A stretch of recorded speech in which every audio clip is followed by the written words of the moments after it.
तो दोस्तों आज हम स्टार्ट करेंगे बायोलॉजिकल क्लासिफिकेशन चैप्टर को। तो दोस्तों बायोलॉजिकल क्लासिफिकेशन में सबसे पहले हम देखेंगे कुछ क्लासिफिकेशन सिस्टम्स को जो कि बहुत जरूरी थे, क्योंकि हमारे पास 1.7 टू 1.8 मिलियन स्पीसीज अभी मिल चुकी है। अगर हम बैक्टीरिया को छोड़ भी दें, इन सब की स्टडी के लिए हमको कुछ ऐसी क्लासिफिकेशन करनी पड़े कि हम इजीली इनकी स्टडी कर पाए और इनके रिलेशन के बीच की भी स्टडी कर पाए।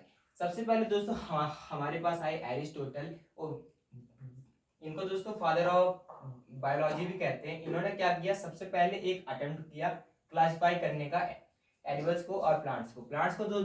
दोस्तों इन्होंने मॉर्फोलॉजी के आधार पर क्लासिफाई किया। हर्ब्स में, श्रब्स में और ट्रीज में, जो हम आज हर्ब्स, श्रब्स और ट्रीज पढ़ते हैं, वो इन्होंने नहीं दिया था। और एनिमल्स को इन्होंने दिया कि रेड ब्लड है कि रेड ब्लड नहीं है, हैव रेड ब्लड और डोंट हैव रेड ब्लड।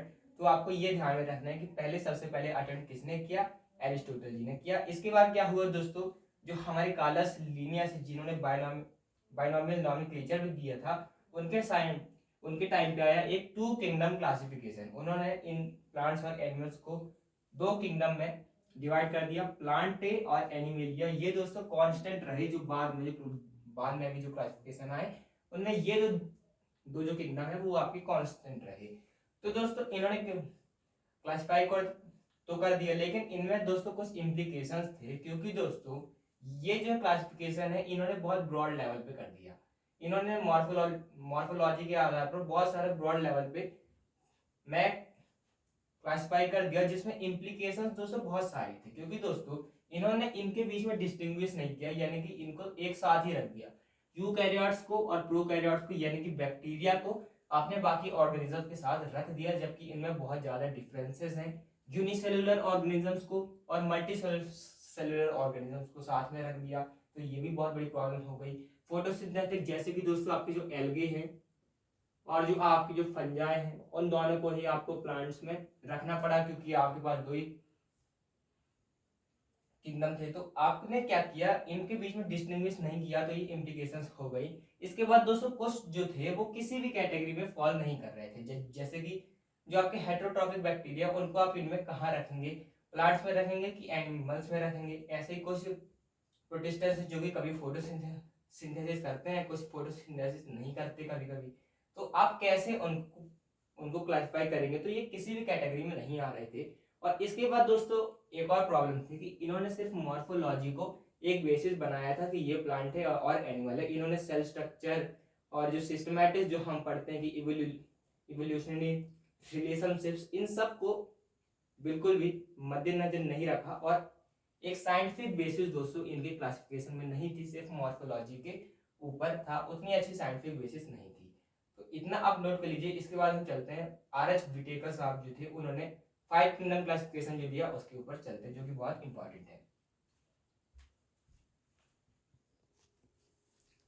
तो दोस्तों अब हम समझते हैं आर.एच. विटेकर साहब ने जो दिया था 1969 में, जो 5 किंगडम क्लासिफिकेशन दिया था। इनमें दोस्तों आप 5 किंगडम्स आप देख पा रहे हैं, मोनेरा, प्रोटिस्टा, फंजाई, प्लांटे और एनिमेलिया। पहले 2 था, फिर उसके बाद दोस्तों 3, 4 भी आए थे, लेकिन वो हमें अभी पढ़ना नहीं है। हमें दोस्तों ये 5 किंगडम वाला पढ़ना है। मोनेरा दोस्तों एक सेल टाइप के आधार पर इनको हमने प्रोकैरियोटिक किंगडम बोल दिया, और इनमें दोस्तों हमने सारे बैक्टीरिया को रख दिया, क्योंकि वो दोस्तों क्या थे, प्रोकैरियोटिक थे। तो प्रोकैरियोट्स के लिए दोस्तों एक अलग हमने किंगडम बना दिया, और सेल टाइप के आधार पर बाकी सारे आपके यूकैरियोटिक थे। इसके बाद दोस्तों सेल वॉल हम देखें तो सेल वॉल इनमें बहुत सारी पॉलीसैकेराइड्स की और अमाइनो एसिड्स की बनी होती है। बहुत सारी पॉलीसैकेराइड ये बैक्टीरिया के सेल वॉल में पाए जाते हैं। ये बहुत ही डाइवर्स होते हैं। अगर हम इनकी सेल वॉल की बात करें तो सेल वॉल दोस्तों प्रोटिस्टस में कुछ सेल वॉल आपकी पाई जाती है और कुछ में नहीं भी पाई जाती, जैसे कि आपके जो यूग्लिनॉइड्स है उनमें नहीं पाई जाती, वो हम प्रोटिस्टा में पढ़ेंगे। सेल वॉल दोस्तों प्रेजेंट है दोस्तों फंजाई में, काइटिन के साथ ये प्रेजेंट होती है, ये काइटिन की सेल वॉल ये होती है। इसके बाद प्रेजेंट दोस्तों प्लांटे में भी होती है, और आप जानते हैं कि प्लांट्स में सेलुलोज की सेल वॉल होती है। एनिमल्स में दोस्तों सेल वॉल एब्सेंट होती है। तो ये भी एक क्राइटेरिया रहा कि जिनमें सेल वॉल नहीं थी उनको हमने एनिमल्स में डाल दिया। इसके बाद बॉडी ऑर्गेनाइजेशन को भी दोस्तों देखा गया कि आप जानते हैं कि जो बैक्टीरिया होते हैं उनमें सेलुलर और ऑर्गेनाइजेशन होता है। प्रोटिस्टन को दोस्तों ऐसे बांटा गया कि यूनिसेलुलर यूकैरियोट्स। इनमें दोस्तों जो यूकैरियोट्स हैं, लेकिन उनमें सेलुलर लेवल ऑर्गेनाइजेशन है जो एक ही सेल के हैं, उनको दोस्तों आप हमने प्रोटिस्टा में डाल दिया। इसके बाद फंजाई में दोस्तों आप जानते हैं मल्टी सेलुलर, या फिर उसको आप लूज टिश्यू भी कह सकते हैं, थोड़ा बहुत इनमें दूसरी लेवल भी आप कह सकते हैं, लेकिन लूज टिश्यू इनमें पाया जाता है। प्लांट में दोस्तों आप जानते हैं लोअर प्लांट्स में टिश्यू लेवल और हाई प्लांट्स में ऑर्गन आपके पाए जाते हैं, जैसे कि लीव्स। एनिमल्स में दोस्तों तो बहुत सारे सिस्टम पाए जाते हैं, टिश्यू से लेकर ऑर्गन, ऑर्गन सिस्टम। कुछ में तो दोस्तों सेलुलर सेलुलर भी पाया जाता है, जैसे कि स्पॉन्जेस में, उनको भी आप लूज टिश्यू कह सकते हैं। इसके बाद है आपका मोड ऑफ न्यूट्रिशन। मोनेरा में दोस्तों हम देखें बैक्टीरिया में बहुत सारे मोड ऑफ न्यूट्रिशन पाए जाते हैं, सबसे ज्यादा न्यूट्रिशनल डाइवर्सिटी इनमें पाई जाती है। ऑटोट्रॉफिक भी है दोस्तों ये कीमोसिंथेटिक भी कर सकते हैं, यानी कि बिना लाइट के भी, और फोटोसिंथेसिस यानी कि लाइट के साथ भी ये फोटोसिंथेसिस कर सकते हैं। हेटेरोट्रॉफिक भी है, सैप्रोफाइटिक और पैरासाइटिक दोनों ये आपके आते हैं। मोनेरा में बैक्टीरिया दोस्तों बहुत सारे काम कर सकते हैं, आप ये कह सकते हैं कुछ भी ये कर सकते हैं अगर हम न्यूट्रिशन की बात करें। प्रोटिस्टा में दोस्तों ऑटोट्रॉफिक है और हेटेरोट्रॉफिक है। ऑटोट्रॉफिक में दोस्तों आपके फोटोसिंथेटिक ये आपके प्रोटिस्टेंस होते हैं, यूनिसेलुलर यूकैरियोट्स। फंजाई दोस्तों आपके आप जानते हैं हेटेरोट्रॉफिक होते हैं, सैप्रोफाइटिक या फिर रस्ट या फिर स्मट के फॉर्म में पैरासाइटिक भी हो सकते हैं।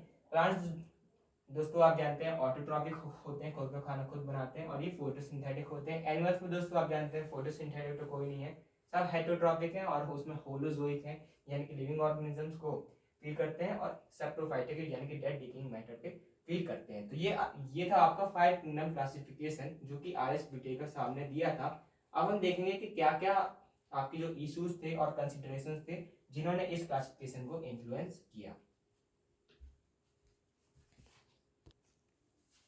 इसके बाद दोस्तों हम देखते हैं कि कैसे जो इश्यूज थे पहले के क्लासिफिकेशन में, उनको इस 5 किंगडम क्लासिफिकेशन ने पूरी अच्छी तरीके से रिजॉल्व कर दिया, वो समस्याएं सॉल्व कर दी गई। पहले दोस्तों हमने देखा था ब्लू ग्रीन एल्गे हो गए, बैक्टीरिया हो गए, एल्गे हो गए, जिम्नोस्पर्म्स हो गए, फंजाई हो गए, इन सबको दोस्तों प्लांट्स के अंदर रख दिया गया था क्योंकि इनमें था characteristic difference in cell wall. इनकी सेल वॉल में दोस्तों कैरेक्टरिस्टिक डिफरेंस तो था, लेकिन इन सब को सेल वॉल के आधार पर प्लांट्स में रख दिया गया था। अब दोस्तों जो फंजाई है उसमें आपकी काइटिन की सेल वॉल होती है, और जो आपकी जो प्लांट्स है जैसे कि आप जिम्नोस्पर्म्स ले लें तो उनमें दोस्तों आपकी सेल्यूलोज की सेल वॉल होती है, तो इनको साथ में रखना सही नहीं था। और इनमें फंजाई में और बाकी जो प्लांट्स हैं उनमें दोस्तों एक और डिफरेंस था कि फंजाई हेटेरोट्रॉफिक थे और ये ऑटोट्रॉफिक थे, तो इनको साथ में रखना सही नहीं था, इसीलिए फंजाई को दोस्तों एक अलग किंगडम दिया गया जिसको हम किंगडम फंजाई कहते हैं।